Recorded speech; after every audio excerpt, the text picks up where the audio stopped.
guys, I will be photographing today one coffee shops. It's Greek coffee shops with the breakfast, lunch, something Greece food. I will take you behind the scene, show I set up my camera, which lens I chose and what I photographed. This is only few shoot, not too many. Company will be use the photo on website, social media and something take away the company like Uber, Just Eat, something like that. Let's go. Guys, today I photography coffee shops. Don't forget that coffee shops the same need sometimes photography. Don't must be too much complication. Coffee, something breakfast offer, sandwich or something to photography. I show you my setup what I have like always for that few photos. Simple. It's a song in the back. I'm sorry because it's Christmas and nice. I show you how looks the shops.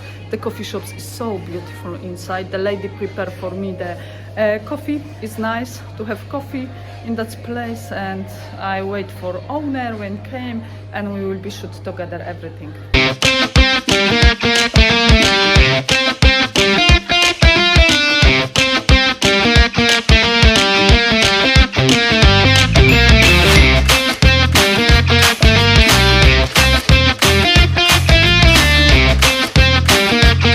I have only few things for photography. I don't need too much. This time we're using the table because it's beautiful. Tripod and camera and lens 50mm. If I will must to shoot more things, I will be use 35mm Sigma what I have. But this is good for that shoot for one dishes that I have today. From the lady. Coffee, delicious coffee, amazing. Fresh coffee, very good coffee, and it's like smell amazing in the coffee shop, really. And I have one more thing. Give me something sweet for coffee. This is nice, really nice from the owner.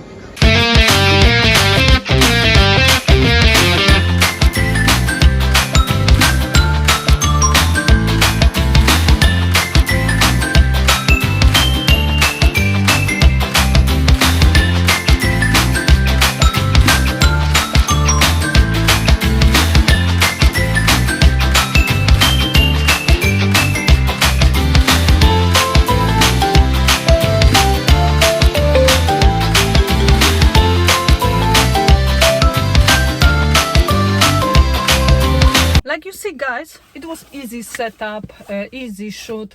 The lady owner and the daughter, the lady came and helped me with the shoot. Food was delicious. Give me something to the home, like always. That is the plus when you are a food photographer. You have free food. Not always, but 99% I have. That is good. I'm surprised I'm not fat. Still, it's so many different food. But what I can say, it was easy, nice. The lady used this photo or social media or something, but don't forget clients what you have. You can change in your normal clients later. This lady was interested in my photography, and after New Year she think about do new photos for her social media and website, Instagram and something like that, and want to contact with me, and probably will be work together. I don't know, we'll see what's happened after New Year. But it was good, nice to hear somebody's interested in your job, and maybe it's potential clients in the future, maybe regular clients, who knows. Was so nice, and I take food with me to home. Now it's time for back home editing and send the photo for the clients.